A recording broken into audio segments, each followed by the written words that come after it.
Trust the process, not just the person. May favorite ka bang employee na siya lang ang trusted mo sa important tasks? Tapos pag nag-leave or nag-resign siya, bumagsak ang operations mo? Naku, mahirap yan. Let me share Martin and Chel's experience sa kanilang printing service business. Alam mo ba anak, Martin had a major problem. Meron siyang favoritism. May isang staff na super trusted niya. Lahat ng importante sa kanya binibigay. Tapos pag nag-leave yung tao, walang makapalit. Kaya balik na naman lahat kay Martin. Tapos yung ibang staff, they felt left out. Walang tiwala sa kanila, yun yung feeling nila. Kaya wala silang growth, walang development. And one day, yung trusted employee niya, nag-resign. Naku anak, napakalaking blow nun. Operations almost stopped. Kasi lahat ng alam nasa isang tao lang. Kaya doon nakita ni Martin, na-realize niya that he was trusting people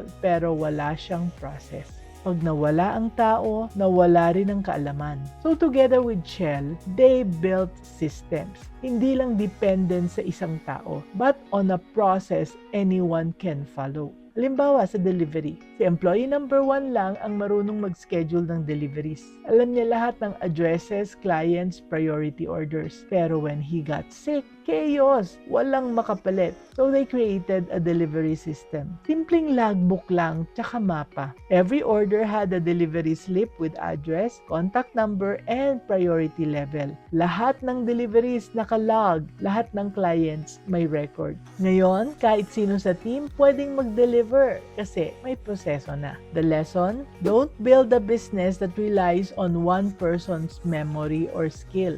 Build a business that runs on clear, repeatable na sistema. Kaya kung meron kang proseso na documented, people become replaceable. And that's not cruel, anak ha. That's smart business. It means your business can grow beyond the limits of one person's capacity. So, identify one task that only one person knows what and how to do. I-document niyo yung proseso. Train at least 2 other people. That's how you build resilience and scalability, anak. Kaya, let's be business-minded, Pinoy.